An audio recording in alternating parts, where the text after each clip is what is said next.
आखिर क्यों मारे गए अभिमन्यु, जानिए वो 4 कारण जिन्हें आप नहीं जानते। हेलो गाइस, मैं हूं दिलीप जोनवार, आप लोग देख रहे हैं मिस्टर दिलीप ऑफिशियल 4K। तो आइए शुरू करते हैं। सभी जानते हैं कि अभिमन्यु चक्रव्यूह में फंसकर इसलिए मारे गए थे क्योंकि उन्हें चंद्रव्यूह को भेदना नहीं याद था। जी हाँ दोस्तों, लेकिन इसके अलावा 4 कारण ऐसे भी थे जिसके चलते अभिमन्यु मारे गए थे। श्री कृष्ण की चाल। भगवान श्री कृष्ण की नीति के चलते अर्जुन के पुत्र अभिमन्यु को चक्रव्यूह को भेदने का आदेश दिया गया।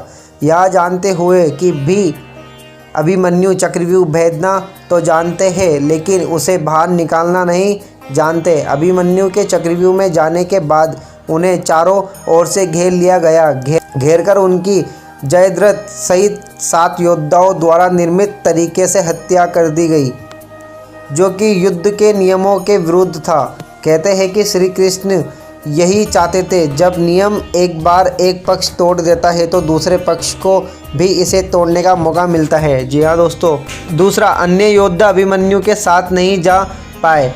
क्रम में यही सोचा गया था कि अभिमन्यु व्यूह को तोड़ेगा और उसके साथ अन्य योद्धा भी उसके पीछे चक्रव्यूह में अंदर घुस जाएगा, लेकिन जैसे ही अभिमन्यु घुसा और व्यूह फिर से बदला और पहली कतार पहले से ज़्यादा मजबूत हो गई तो पीछे के योद्धा भी सत्यधिक नकुल सदैव व कोई भी अंदर घुस ही नहीं पाए। युद्ध में शामिल योद्धाओं में अभिमन्यु के स्तर के धनुधार 2-4 ही थे, यानी थोड़े ही समय में अभिमन्यु चक्रव्यूह के और अंदर घुसता चला गया, लेकिन अकेला उसके पीछे कोई नहीं आया।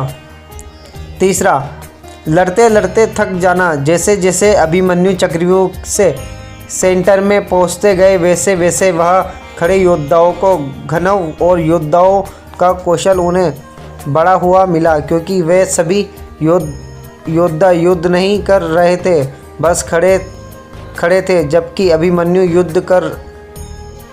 युद्ध करता हुआ सेंटर में पहुंचता है। वे जहां युद्ध और व्यूहाचन तोड़ने के कारण मानसिक और शारीरिक रूप से थके हुए थे, वहीं कौरव पक्ष के योद्धा तरोताज़ा थे। ऐसे में अभिमन्यु के पास चक्रव्यूह से निकलने का ज्ञान होता तो वे बच जाते। उनके पीछे अन्य योद्धा भी उनके साथ देने के लिए आते तो वे भी बच जाते, लेकिन थकान के कारण वे अधिक जोश और होश से लड़ नहीं पाए। जी हाँ दोस्तों। चौथा कारण, युद्ध में नियम के विरुद्ध हत्या। अर्जुन के पुत्र अभिमन्यु चक्रव्यूह भेदने के लिए उसमें घुस गया। चक्रव्यूह में प्रवेश करने के बाद अभिमन्यु ने कुशलतापूर्वक चक्रव्यूह के 6 चरण भेद लिए।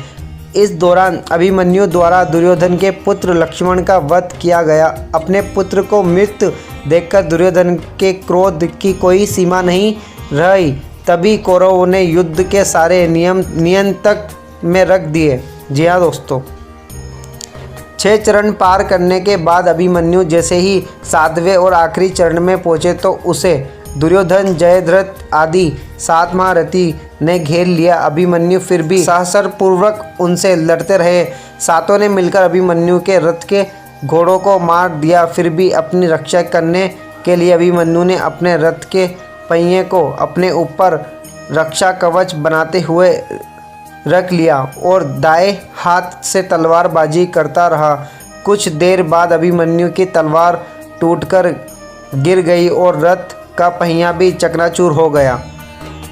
अब अभिमन्यु निहायता था। युद्ध के नियम के तहत निहायते पर वार नहीं करना था, किंतु तभी जयद्रथ ने पीछे से निहायते अभिमन्यु पर जोरदार तलवार का प्रहार किया।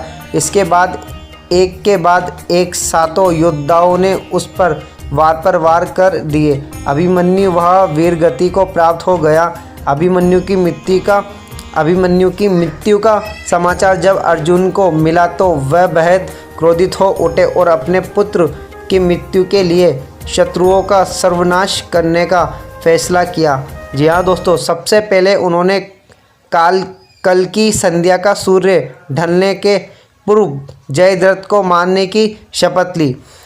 सो हेलो गाइस, ये थी हमारी पूरी वीडियो। सो गाइस, आपको हमारी वीडियो कैसी लगी? वीडियो अगर अच्छी लगी तो वीडियो को लाइक कीजिएगा, चैनल को सब्सक्राइब कीजिएगा, बेल आइकन बटन दबाना ना भूलें। तो मिलता है अगली वीडियो में।